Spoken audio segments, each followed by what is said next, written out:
Welcome to Amplify, the personal brand entrepreneur show. Today on the show, Bob is speaking with Alex Brueckmann. No became my default answer to many things about 2 years ago when I started my new business, because I had learned that saying yes to everything just because it's there is killing yourself and everyone around you. Hi there and welcome back to Amplify, the personal brand entrepreneur podcast. I'm Bob Gentle, and every Monday I'm joined by amazing people who share what makes their business work. If you're new, then take a second to subscribe through your player app, and while you're listening, join our Facebook community. Just visit amplifyme.fm/insiders and you'll be taken right there. Hi there and welcome to Amplify, the personal brand entrepreneur show. My name is Bob Gentle, and every week I'm joined by incredible people who share what makes their business work. If you're new to the show, take a second now to subscribe in whatever player it is you use. But if you're listening on Apple Podcasts, make sure and check the new follow option in the top right-hand corner in your player app. For some reason, Apple has kicked all subscribers out and want them to do it again. So make sure you do that. That way you'll get new episodes. Before I jump into introducing this week's guest, I have a new thing. I've mentioned this a few times before, but after nearly 200 of these interviews, I've learned a thing or two. And it turns out success leaves a trail, and I want to offer you the map.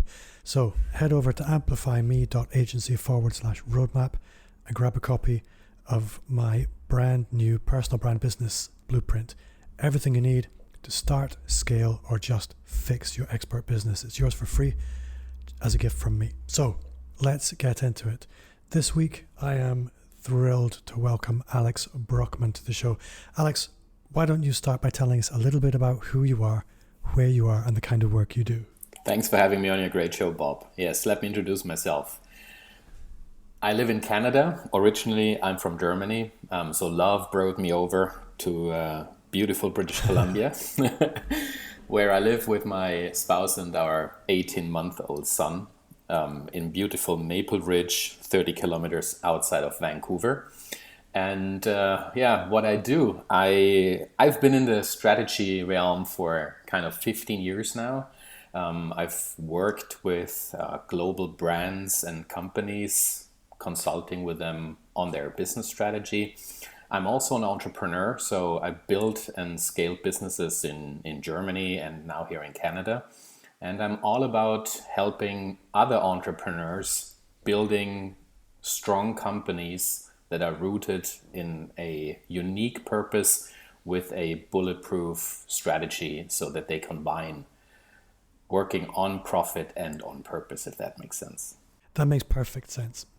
And what I would like to talk to you about today is something I think everybody is going to identify with here. And I'm going to engage in a little bit of fantasy, because what I want to talk about is building a time machine. Now, I'll qualify this. We all go into business because we have a vision, because we have a dream, and it's so quickly lost. We get into a hamster wheel, and then the vision is gone. Vision is a bit of a luxury when you kind of have your face against this grindstone. And I think one of the beauties of strategy is it really sits in the interface between a dream and reality. If you don't have a strategy, I think the way I often describe it to clients is you need a dream. And so many people forget about the dream. You need the dream, then you need the strategy. Then you need some projects, and then you need some tasks, and then you need to go to work. And so many people, they either start just with the tasks, they become They become a workman, essentially. Or they get stuck in the vision and they never actually execute on anything. So let's talk about, what does it take to make dreams come true? How can we build a time machine, Alex? I very much like how you frame it. A vision is a dream, and it is a very concrete dream. If you translate this into an entrepreneur's world, a vision should be something that you wrote down, something that you are very clear about. What is it that you want to achieve with your business in the next, say, maybe 15 months, maybe 3 years, maybe even 5. The time frame doesn't really matter. It's totally linked to your personal reality. But you should write down this dream in a concrete way. And when we specify it, it should include the the state of your business some years down the road when it comes to what do clients say about you? What are the services and products you sell? What do your employees say about the company? What is the geographical footprint of your business? All these things can be written down. And of course, especially valuable is everything around the client. What is the unique value that you deliver? How do you sustain this unique value, etc., etc. So this dream is your first step. And where many entrepreneurs fail, and you put it so nicely with this grindstone, is to pursue this dream in a structured way so that it actually works and that they make their dream come true. And this is where strategy comes into play. If you take a look around, you will realize that the term strategy is being used all over the place in so different meanings that it's often just a buzzword. And let's translate this buzzword into our conversation here. When we talk about strategy, what we really mean is a plan to execute on your dream, right? To reach your dream. Yeah. And this is nothing but a plan. Just like jumping into your car, typing into the GPS system a destination where you've never been before, that's your dream. And then you start driving toward this destination. And along the way, things happen, right? First of all, you need to decide, do you take the highway? Do you take smaller routes? Do you want to have ferries to cross rivers or not? All these things. So that's your decisions in the beginning before you actually start driving. But on the way, things can happen, and your strategy helps you navigate those unknown territories and bring you eventually to your dream, to your final destination. The difference between strategy and tactics. Absolutely. Tactics are at least 2 steps further down. So if we talk about a hierarchy here, you start with your vision, you design your strategy, which is basically your handful of priorities that you focus on in order to reach the vision. And in those priorities, you probably find smaller projects, smaller topics, and those smaller projects you break down into tasks. And that's what you actually do. That's how you break down strategy and move it into action. You cannot execute on a strategy. What you can do is you can put it into action by breaking it down into tasks, milestones, and work toward those milestones. That's what you do. That's how you translate strategy into operations and into action. Something that I find quite often is a bit of a deviation, because what I want to talk about is strategy, and I know that you have some particular processes and frameworks around that, which I want to get into. And maybe this does come into it, but something that I find happens very often, because I work with all kinds of business owners, much like you do, but in a different area, is they have a vision, there is a strategy, but they get bogged down in the busy work. Yes. So they're executing on things that are important. I'm going to use the example of a consultancy. In the average consultancy, you have clients, client work needs to get done, you need to work with the clients, work on the client's stuff. The problem is that can become all-consuming, and there are the things that you work on in your business that help you stay still. The client work, they don't really move your business forward. They just feed the beast, if you like. Totally. And then there's the work that will move you forward, that for some reason people never find or make the time for. How do you reconcile that with your clients? I guess that's probably a good place to go. I think the main reason why this happens is it's twofold. First of all, busy work can feel very fulfilling. At the end of the day, you feel like you've accomplished a lot. You've crossed a lot of items off your to-do list. And that makes you feel good. And also the busy work is typically the operational work that was there in the beginning. That's maybe the reason why you started your business in the first place, right?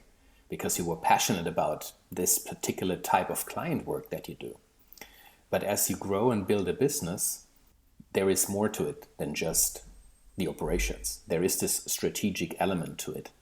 And this is your task as a company owner. No one else will do this for you.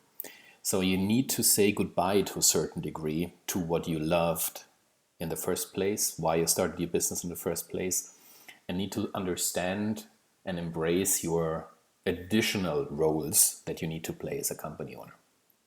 And as an entrepreneur, life is full of sweet and shiny objects, right? Entrepreneurs constantly spot new business opportunities and see the potential for improvements here and there and want to pursue as many ideas as possible. And again, they might be in the busy space. They might be rooted in those topics that you loved and why you founded your business in the first place. Imagine your default idea or your default answer to any idea or opportunity or offering that comes your way would be yes. As an entrepreneur, how long would it take before you overburden yourself completely? And those around you, by the way. So if you say yes to every opportunity or every idea that comes your way, you will always be busy. You will always so busy that you don't find the time to take a step back and look at your business from a perspective that allows you to spot those tasks you should focus on as an entrepreneur versus those that other people around you should focus on. Yeah. So when we talk about strategy, it is a lot about saying no instead of saying yes. Strategy is about saying no to a heck lot of potential great ideas and promising opportunities. And this is so difficult because we love great ideas. And I think really this touches on another area of your work, which is leadership. It's self-leadership, taking responsibility, but it's also about giving other people permission to say no. And this is really important. I think when you grow a team, they need to be given permission to say no, I guess. Absolutely. In order to be effective. And they need to see you saying no in order to do that. Yeah. No became my default answer to many things about 2 years ago when I started my new business, because I had learned that saying yes to everything just because it's there is killing yourself and everyone around you. This is where company owners, which typically entrepreneurs, we typically have a lot of energy, but there are also people working for us that have kind of a 9-to-5 job. And I don't mean this in any negative way, but they have chosen a different path. For them, their job is to provide the money that they need in order to pay the bills and also to have a good time. But it's not that they work 15, 16 hours a day as we entrepreneurs sometimes do, because it fires us up and we love it. So if you give permission to your team to say no, they feel free to say yes to the things that matter and not just yes by default. If you do that consistently and help your people understand the characteristics of something they can say no to and something that they can say yes to, what you actually do is you help them focus and prioritize. And as a result, the work that is getting done is of much higher quality because they focus all their time on those tasks and topics that truly matter. I've worked in a company where success became our enemy. We were so successful that we constantly hired new people because the work was just overburdening for everyone. And it was really hard for us to say no to the shiny objects around the corner, meaning those RFQs and RFPs that were coming our way and new clients and new leads that wanted to understand how we work and potentially hire us for their strategy or leadership development projects. I saw personally what it did to me. I also saw what it did to the people around me. And that is the reason why I say, as an entrepreneur, you should say no by default and be very, very intentional about the things you say yes to. Yeah, I think that's the key, is being intentional about what you say yes to and understanding that what you say yes to doesn't have to be the same as what everybody else says yes to. It's what motivates you should really come into this as well. Let's say I've been building my business through luck and just being a nice guy and being kind of good at what I do. I've now decided, okay, I want to move away from just winging it because it's kind of worked so far. I want to be strategic. How do we bridge that gap? I know that's an area you work on, so you're my guy. Well, let me put it that way. Being strategic is a skill. Like every other skill, you can learn this skill. So one of the most powerful habits that I've seen in business is to constantly grow your strategic acumen, your ability to think and act strategically. Now, what does that actually mean? Typically, your everyday business is not strategy, but operational. And as you said it, if I want to stop winging it and be intentional about the growth of my company, I need to understand strategy. So instead of just being in the weeds day in and day out, producing and delivering goods and services, deal with satisfied or maybe also not so satisfied customers, improving your operations and so on, there are different skills and tasks needed for strategy work than for the operation. So first of all, you need to understand what strategy is, how it works. There are tools, thought processes, certain questions that you need to answer. And those are very, very different tools and skills and questions than you would typically use in your day-to-day. When I work with my clients and help them answer those questions, very often they're like, this is a really interesting question. I wonder why I never asked myself this question. And they struggle answering it because it's like a muscle that you need to train first. So when you train your operations muscle day in, day out, and you never train your strategic thinking muscle, guess what? The moment you use it the first time, you will be very sore the next day. It's like that. It's just like that. It's a muscle that needs training. The good thing is that muscle builds very quickly. If you once get into strategic thinking, asking questions about your business from a strategic perspective, a more mid and long-term perspective, rather than just a short-term perspective, those questions will never leave your head again. Once you're in there, you can ask those questions on a constant basis. For example, especially larger corporations that I work with, they revisit their strategy at least once a year and ask some critical questions like, is this still valid? Are the assumptions that our strategy is based on, are these still valid? What has changed in our business, in our organization, and in the economy around us that triggers some adjustments here and there, or should trigger them? So you don't need a full-blown MBA or a strategy course that takes you 2 years to accomplish.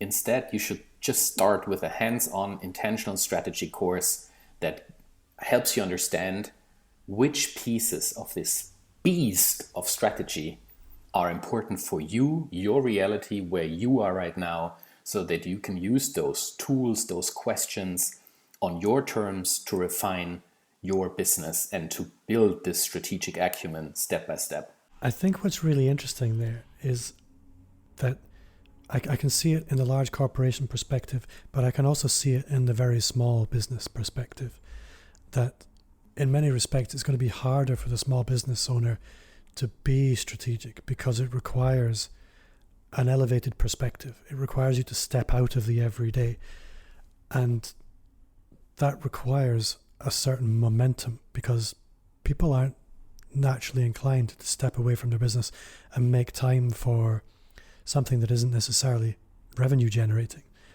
And your analogy of the muscle, that really was something that painted a really nice picture for me, because if you want to get healthy, if you want to get fit, and this is really what we're talking about, becoming healthy and strong requires to be strategically led in exactly the same way as a business being healthy.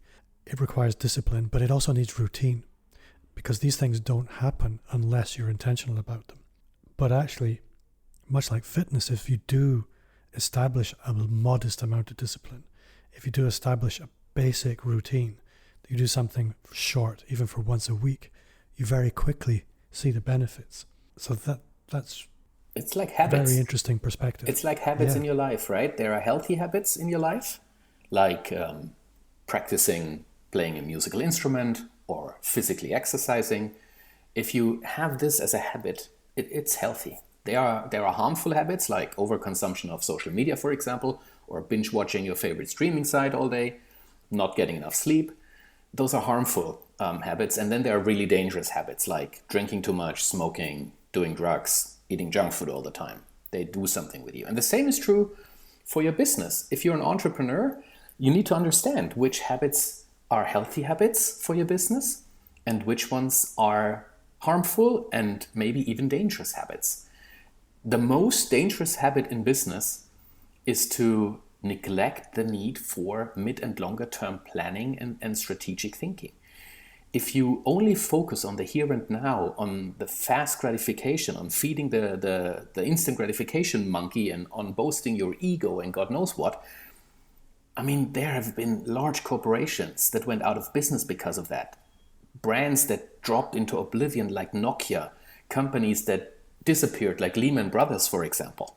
If you check your health, the health of your organization regularly, and you establish this healthy habit of stepping away from your operations for a few hours every other month maybe, and taking a look, just like imagine you drive on that road that we discussed earlier, right? You're in your car, and from time to time you just stop the car, you jump into a helicopter, you fly up a couple of hundred meters, and you take a look at the bigger picture. You will then see, am I still roughly on the right way? Am I driving in the right direction, or have I lost it completely? And you know what's interesting with what you're describing there is we're used to seeing what we see. We kind of understand it. But the moment you have to try and explain it to somebody else, that's when you start thinking about it in new ways. Yes. And I think that's why having somebody like you or me available to help you talk about these things will allow you to see what you possibly didn't see before. And that's really, really important. I totally agree. So questions are important. And I think you've been doing this. You really focus on the strategy space a lot.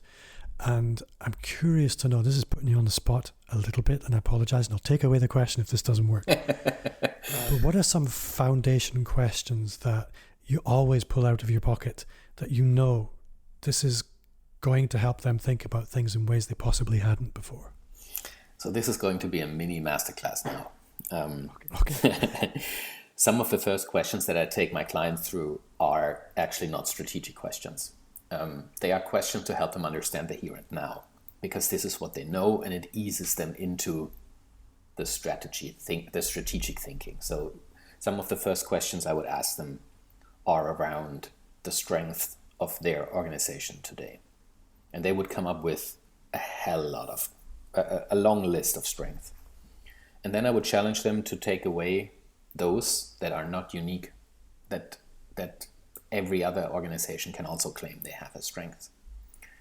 So you boil it down to maybe 2, if you're lucky, 3 unique strengths that only you as an organization, as an entrepreneur, possess.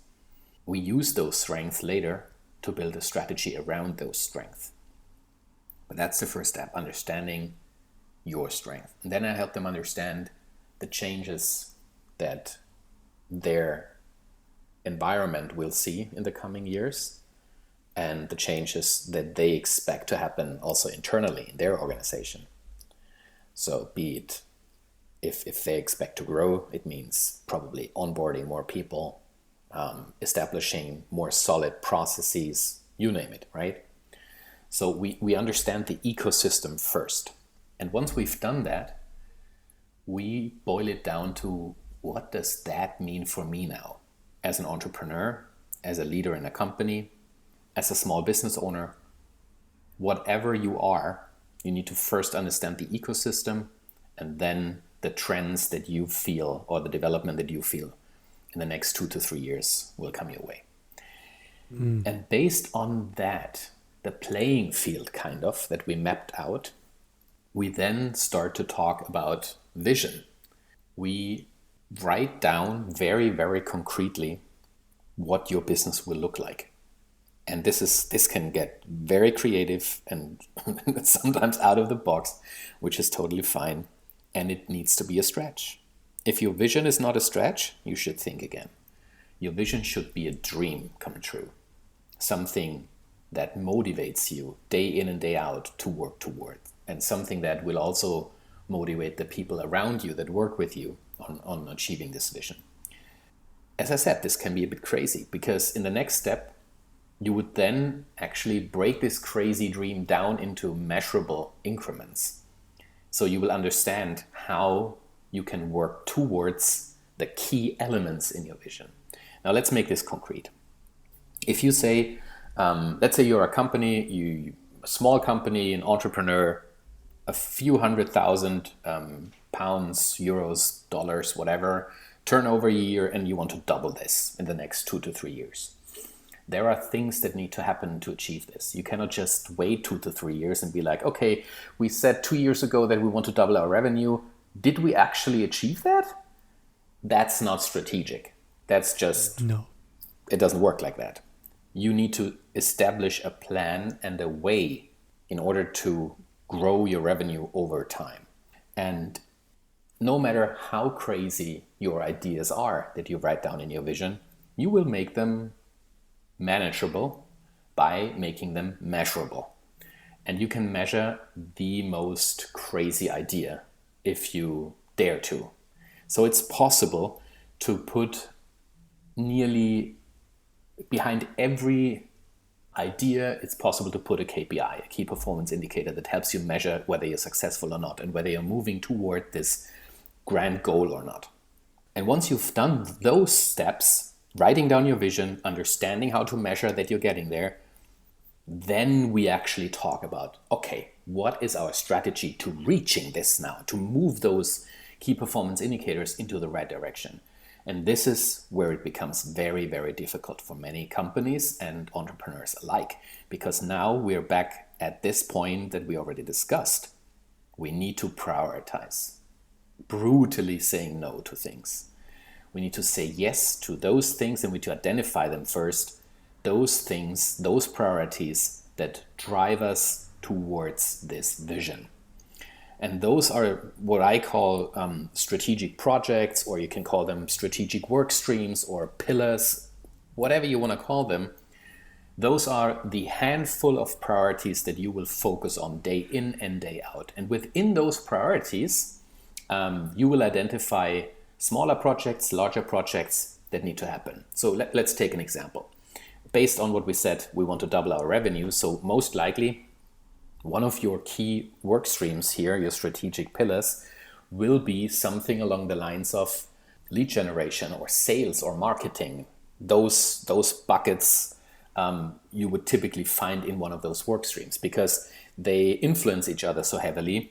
You want to put them into a strategic work stream. And then you go into those buckets, and something might be along the lines of you need to increase your reach, meaning people need to know that you exist as a company, that they know about your services. So how can you do that?